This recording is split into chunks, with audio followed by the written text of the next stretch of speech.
Il y a quelques semaines, j'ai fait deux vidéos sur des exemples de résolution uniquement de la croix et des f de L, mais vraiment destinées aux débutants, à ceux qui ont par exemple découvert le principe des f de L récemment et qui ont encore besoin de réfléchir, ok, le coin est là, l'arrêt est là, comment je me ramène à un cas de base des f de L qui se résout en 3 mouvements, etc., etc.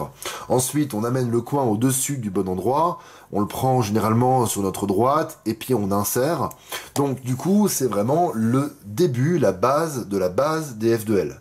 Ensuite, il y a toujours moyen d'aller beaucoup plus vite, notamment en supprimant des rotations de cubes, des Y, donc je vous rappelle Y, c'est ça, et des Y', donc c'est ça, et surtout des Y2, ça. Les Y2, on va les anéantir. On va essayer de ne plus en faire du tout. Alors que les Y et les Y', on va encore en faire, mais on va essayer de les réduire. Je vais vous montrer comment faire ça, etc., etc., sachant que j'ai une série de vidéos sur les f de L avancées que je vous invite à regarder. Ok. Donc avant de commencer, il faut absolument que les deux premières vidéos sur les f de L, sur les exemples de résolution croix plus f de L pour débutants, il faut absolument qu'elles vous semblent extrêmement logiques et que tout ce que je dis à l'intérieur vous semble super facile. Sinon, entraînez-vous encore. Donc, je vous invite à revoir ces vidéos rapidement, ou au moins une des deux, à mettre éventuellement en vitesse x2, si je parle vraiment trop lentement et si vous trouvez que c'est vraiment trop simple. Et si c'est le cas, ok, vous avez probablement le niveau de regarder cette vidéo-là. Peut-être au niveau sub 25 ou sub 30 en fonction de votre TPS, votre manière à tourner vite le cube. Voilà, à partir de sub 30, honnêtement, vous pouvez regarder, mais je pense que cette vidéo s'adressera plus particulièrement à des personnes qui seront sub 25. Enfin, ça dépend de beaucoup de choses, ça dépend aussi de ce que vous connaissez en termes de PLL. Bref. Donc, on va essayer de monter un petit peu le niveau aussi en termes de croix d'ailleurs. La manière de faire la croix. Je suis en train de faire mon premier mélange, des mélanges que je vais découvrir en même temps que vous, et je mets les mélanges évidemment dans la description. Ok, pour que vous puissiez y avoir accès. Je vous rappelle, vous prenez la face verte en face de vous, la face blanche au-dessus, vous faites le même mélange que moi, vous aurez la même position que moi. Hyper important. Ok. Donc, qu'est-ce que je vois ici? Rouge, vert, orange, bleu. Plusieurs manières de réfléchir, mais moi là j'ai réfléchi rapidement à plusieurs manières de commencer ma croix, et je me suis dit que si la rouge, je la mets décale ici et qu'elle soit connectée au centre orange, elle sera bien à l'opposé de l'endroit où elle doit aller, donc si jamais je descends la verte là, elle sera sur le centre bleu, donc bien à l'opposé de l'endroit où elle doit aller, les deux seront bien l'une par rapport à l'autre, et après un des deux, elles seront résolues. Ok, mais je vais aller encore plus loin que ça, regardez la orange ici. Quand j'aurai fait D', la orange elle arrive là. Je fais F' pour mettre la verte, la orange arrive ici. Si je la descends ici, elle sera connectée au centre rouge. Donc c'est génial, puisque le centre rouge est connecté au centre orange. Donc, ok, j'ai vu 3 pièces. On va s'arrêter là, parce que, effectivement, voir 3 pièces, on va considérer que c'est suffisant par rapport au niveau que vous avez actuellement, et vous allez ensuite progresser, bien évidemment. La pièce blanc-bleu, elle est ici, je vais quand même garder ça en tête, et je vais essayer de la suivre des yeux, voir si elle bouge ou pas. Ok, D', F', R', et ben effectivement, la pièce blanc-bleu ne bouge pas. Donc je vais faire D2, je vais ramener la blanc-bleu ici, et je vais l'insérer avec le fameux R''FR, qui est vraiment extrêmement classique. Pendant que je fais ça, je suis déjà en train de chercher un petit peu mon premier f de L. Et là, j'en ai un, là, sous les yeux. Ok, je vois le coin qui descend. Je vois l'arête qui a tendance à rester en haut. Ok, donc ça veut dire que le coin est descendu, l'arête non. Ok, très bien. Quand le coin est ici, quand le coin est sur la face du bas, il faut toujours ne pas prendre le blanc en face de nous et amener l'arête au-dessus. Vous voyez que là, ça ne connecte pas. Donc du coup, je redécale encore l'arête ici, au-dessus du coin, et je sors le coin, en faisant une espèce de sexy. Ça crée une paire. Ok. Et alors là, très important. J'ai ma paire. Jusqu'à maintenant, vous faites ça. On tourne, Y, et on l'insère. Maintenant, moi, j'ai un problème avec ça. C'est que j'ai résolu quelque chose qui est devant moi, donc j'ai un petit peu du mal à voir ce qui se passe derrière. Donc, on va faire l'inverse. On va faire cette rotation-là, et on va insérer ça à l'arrière. Regardez. R', U', R. Et comme ça, on a une meilleure vision d'ensemble de ce qui se passe devant nous. Ok, donc, quand vous avez fait ça, R', regardez, j'ai vu une arête ici, j'ai vu un coin là. R', U', et hop, le R, il envoie le coin à l'opposé. Donc j'ai ces deux-là, que je vais pouvoir résoudre en sortant l'arête.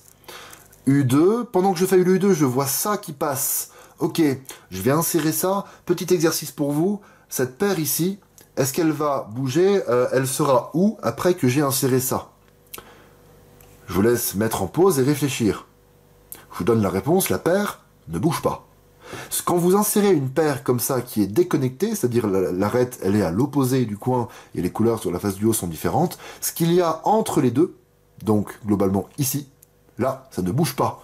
Regardez, je monte, ça coince tout sur la deuxième couronne, j'insère, et j'ai la même chose. Donc ici, c'est extrêmement simple. Cette paire ici, je vais faire un U, et là, jusqu'à maintenant, vous auriez tendance à faire Y2 pour les insérer. Ça fait perdre énormément de temps. On ne fait pas Y2, on l'insère depuis l'arrière. Très bien. Ensuite, je ce coin-là avec cette arête-là. Je n'ai pas le choix, je vais faire un petit Y' pour créer ma paire et faire un U2 pour aller l'insérer depuis l'arrière. Très bien. C'était le premier mélange.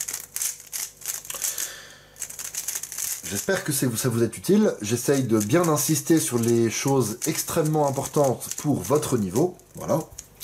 Deuxième mélange. Ok, très bien. J'ai la verte résolue, la bleue qui est connectée à son centre. Déjà, franchement, on aime bien voir ça. On se rend compte que la croix va être facile. Mais je vais pas mettre la bleue tout de suite. Parce que la rouge, si je la décale au-dessus de la bleue, elle va venir avec. Je retiens que j'ai la orange ici. Ok, donc je mets rouge et blanc en même temps. Et à la fin, je termine par un D'RD. D'RD qui va permettre le D' d'amener l'emplacement libre ici pour que je puisse monter la orange comme ça.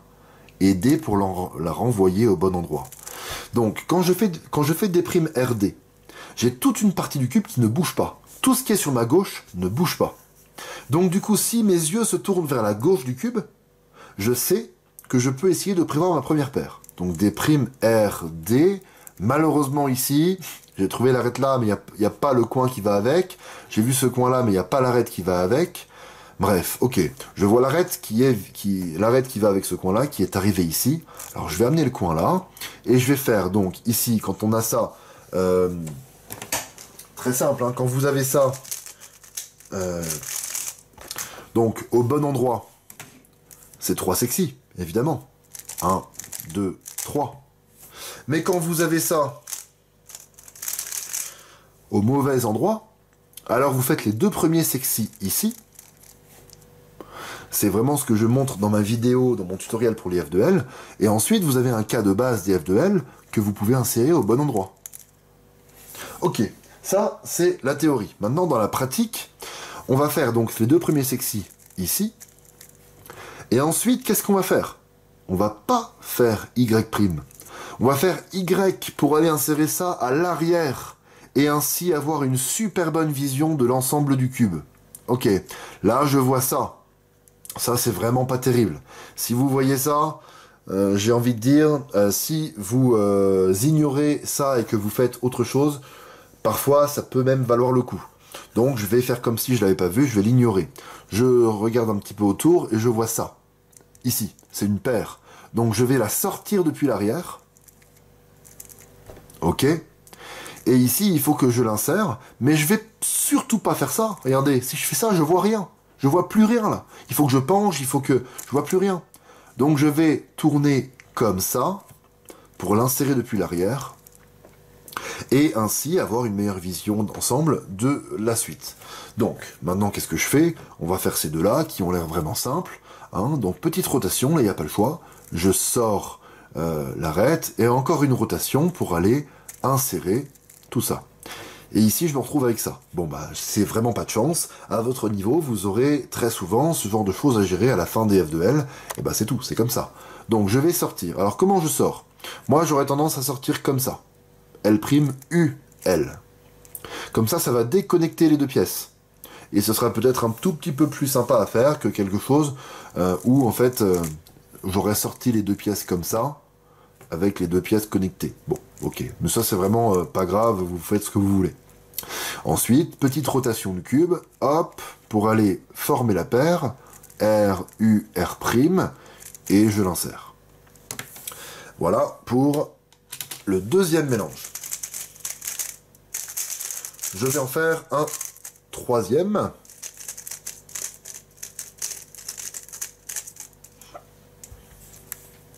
Ok, troisième mélange, donc j'ai la bleue ici, la verte là, la orange ici et la rouge ici. Alors là, c'est un mélange où on comprend très facilement comment mettre 3 pièces, mais la dernière, elle va être pénible. Ok, et bah du coup, qu'est-ce qu'on va faire? On va bien mettre bleu, vert et orange. Alors, vous avez compris hein, que la orange, une fois qu'on aura mis la verte, elle sera très simple à mettre. Donc on va mettre bleu, vert, orange. Et ensuite, qu'est-ce que je vous propose de faire? C'est vraiment une proposition. Il y a plein de manières différentes de faire ça, mais c'est vraiment une proposition. Je vous propose ensuite qu'on fasse F'. Comme ça, la rouge, elle arrivera ici. La rouge, elle arrivera ici et on voudra la mettre là. Donc on fera un D, on la descend, et on fera un D'. Et souvenez-vous, D, R', D'. Ça ne touche pas à la gauche du cube. Donc du coup, on sait qu'à la fin de la croix, nos yeux devront se tourner vers la gauche du cube pour commencer à anticiper un petit peu le premier F de L. Donc je mets les deux, je fais un B' pour mettre la orange à l'arrière, F', et je fais ça. Et regardez, direct D, R', D', je regarde ce qu'il y a sur ma gauche du cube. Là, je suis en train vraiment d'accentuer ce que je suis en train de faire pour vous montrer. Les deux pièces-là n'ont pas bougé durant les 3 derniers mouvements. Les deux pièces-là non plus. Donc là, j'ai réussi à anticiper et je peux aller résoudre ça. Donc je vais faire une rotation, je vais résoudre ces deux-là, je vais les envoyer à l'arrière pour aller les insérer dans ce slot-là, comme ça, à l'arrière. Ok. Pendant que je fais ça, j'ai vu l'arête là, j'ai vu le coin là. Je vais insérer ma paire, le coin il va juste se déplacer d'un cran, regardez. Ok, donc j'ai juste à le ramener devant moi directement sans me poser aucune question. Sortir la paire et aller l'insérer, ok. Avant que je fasse mon U2 là, j'avais vu ça, le coin avec une arête, ok, très bien. Je vais faire U2 et je vais insérer ma paire. J'ai vu le coin qui est là. A priori, comme je monte, mais que je vais redescendre après, le coin il reste là. Donc je peux le ramener devant moi pour faire mes deux premiers sexy ici. Et le troisième au bon endroit pour aller insérer ça, mais surtout pas de rotation de cube, hein, surtout pas de rotation de cube, on insère à l'arrière, ok, et ensuite j'ai ça qui arrive quasiment devant moi, donc je vais pouvoir faire ce que je vous montre dans le tutoriel pour débutants dans les F de L, c'est sexy en doublant le dernier mouvement du sexy, puis 2 sexy, 1 pour former ça, et 2 pour l'insérer. Ouf. J'ai cru que ça allait skipper, parce que je suis pas forcément super bon en prévision des PLL skip, mais c'est pas mon point fort, on va dire. Mais voilà. Donc, très bon exemple, encore une fois, du fait qu'on puisse insérer les paires à l'arrière, etc., etc. Ok, quatrième mélange. Alors, ok, qu'est-ce qu'on a ici? Rouge et bleu. Pas de chance, elles sont pas bien l'une par rapport à l'autre. On avait envie que la rouge, elle soit à droite de la bleue. Ici, pas à gauche. Là, ça va pas. On a la verte qui est là, et on a la orange qui est là. Là, je vous avoue, quand on débute, ça peut faire très très peur. Ça peut vraiment faire très très peur. Pour ceux qui voudraient voir une solution incroyable, pas la solution que je vais vous donner, mais pour ceux qui voudraient voir une solution incroyable, mettez-vous orange en face, faites D', L', F2, U', R', F. Voilà. Ça va globalement vous donner une solution incroyable, mais très difficile à voir quand on débute, donc on va faire autrement, on va faire autre chose. Alors, qu'est-ce qu'on peut faire? Donc, moi, ce que je vous conseille de faire, quand vous avez quelque chose qui vous fait bugger, c'est de considérer uniquement 3 pièces. Et la quatrième, vous essayez de la suivre des yeux pour ne pas faire de pause entre les 3 premières et la quatrième. Donc, ce que je vais faire ici, c'est que la orange qui est là, je vais la monter. Comme ça, elle est connectée à son centre. Ensuite, je vais résoudre une des 2 pièces. Par exemple, la rouge. Hop. Et ensuite, je résous les 2 qui sont connectés à leur centre. Donc, la verte et la orange. Ok. Voilà, très bien. Et ensuite, je vais pouvoir aller insérer ma dernière pièce que j'ai suivie des yeux. Ok, ici. Quand je vais faire ça, j'ai le coin là, regardez, j'ai ces deux pièces-là. Le coin, il va descendre. L'arête, on la voit, elle remonte ici. Donc j'ai le coin et l'arête ici. Je ramène devant moi. Je vois que ça ne connecte pas puisque les couleurs ici sont identiques. Donc je vais décaler l'arête, ici, au-dessus du coin. Faire un sexy pour sortir le coin et créer une paire qui se résout en 3 mouvements. Et aller insérer. Maintenant, quand j'insère, souvenez-vous ici, avant de faire mon U', j'ai vu ce coin-là.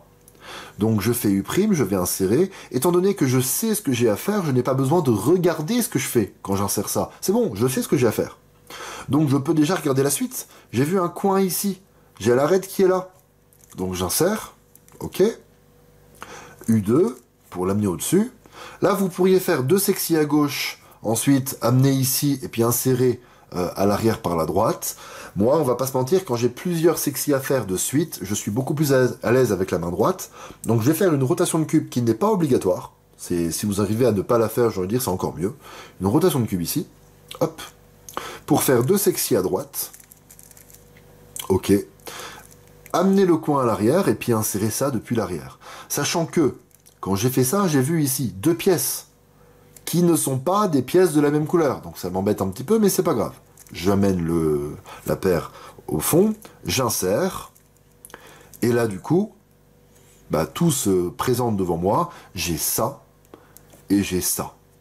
Donc je vais résoudre ces deux-là en premier, j'amène, ok, au-dessus, je vais plutôt faire cette rotation-là pour aller insérer depuis l'arrière, prenez toujours le réflexe, insérer depuis l'arrière, 5 fois sur 6, c'est mieux.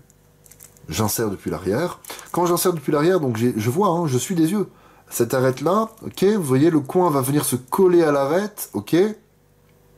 Donc ici, comment je vais faire? Je vais faire U2.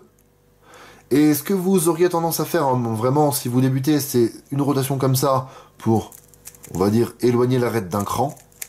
Moi, je vais le faire la même chose, mais d'ici, comme ça.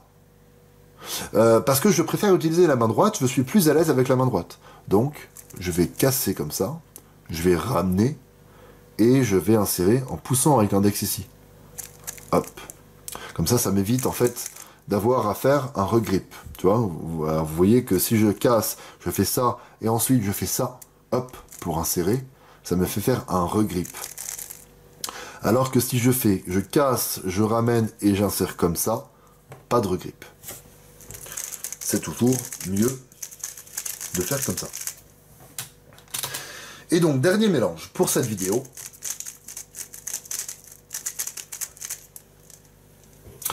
Alors, ok, dernier mélange. Donc, on a vert, orange, rouge, bleu. Première chose que je remarque, et ça, il faut vraiment le remarquer vous aussi, si je mets le vert et que je mets le bleu, les deux sont bien l'une par rapport à l'autre. Donc ça, effectivement, on va globalement le faire. Hein. Je mets le vert, je mets le bleu. J'ai remarqué que quand je descends le vert, le orange, il descend ici. Pour que je puisse descendre le orange, eh ben, il faut que toutes les pièces soient à l'opposé de là où elles doivent aller, puisque le orange est connecté au centre rouge. Donc je vais faire un D'. Comme ça, le bleu est à l'opposé de l'endroit où il doit aller, le vert est à l'opposé aussi, je descends le orange, il est bien placé par rapport aux autres. Et avant d'aligner tout, ben, je vais insérer la rouge ici, à l'endroit où il n'y a encore rien. Alors ça peut être intéressant. Vous voyez quelque chose comme ça, pourquoi pas le sortir avant de faire des deux pour le re-rentrer. Super, franchement, c'est le genre de truc qui fait plaisir. Maintenant, alors après, c'est pas toujours facile à anticiper, et dans le feu de l'action, on va souvent casser ce genre de choses, mais c'est pas très grave. Ensuite, qu'est-ce que je vois? J'ai de la chance, j'ai ça. Donc ici, ça, je vais amener le coin derrière et je vais l'insérer depuis l'arrière, évidemment. Je suis des yeux ce que je vois. Moi, j'ai vu ici un coin avec du blanc qui est venu devant moi. Donc je suis des yeux. Je regarde un petit peu. Là, il n'y a pas l'arête. Je tourne la tête, je vois du jaune ici. Donc ça peut pas être la bonne arête. Là non plus. Donc je comprends assez rapidement que l'arête, en fait, elle est à l'arrière, là-bas, et que le coin va venir se connecter. Coup de chance, le coin se connecte correctement à l'arête. Je peux directement venir ici et l'insérer. Avant de faire mon U2, j'avais remarqué ça. Donc je fais U2, les deux pièces là, elles partent au fond. Je sais ce que j'ai à faire pour résoudre ça. Je n'ai pas besoin de regarder mes mouvements, je sais ce que j'ai à faire. Je sais que je dois faire L'UL. Donc mes yeux, ils sont en train de regarder ça derrière. L'UL, j'ai vu qu'en fait le coin il est resté là, mais que l'arête a été déconnectée. L'arête, elle est directement arrivée sur sa couleur, donc je peux directement faire R'U2R pour connecter l'arête et le coin, sans avoir à faire un Y2, hein, puisque effectivement vous, jusqu'à maintenant, vous auriez sûrement fait Y2 pour aller connecter comme ça, mais j'ai pas besoin. J'ai pas besoin de faire le Y2, je suis là, je fais R'U2R, et je vais insérer la paire à l'arrière, par R'UR. Et j'ai fini mes F2L. Donc voilà, là vous avez déjà quelques pistes, vraiment les grandes idées, les très grandes idées qui vous permettent d'améliorer vos F2L, juste en respectant des préceptes très simples, qui sont, les Y2, on n'en fait plus, puisqu'on peut toujours insérer depuis l'arrière au lieu de faire Y2. Et quand on a le choix entre faire Y ou Y', on va privilégier plutôt le mouvement qui va nous permettre d'insérer la paire à l'arrière pour que devant nous ce soit pas résolu et qu'on ait une meilleure vision globale de la suite. Ça, c'est ce qui va vous permettre de réellement progresser. Je referai une petite vidéo ou deux vidéos pour ce niveau intermédiaire et ensuite je passerai à plus compliqué. Voilà. Donc entraînez-vous bien.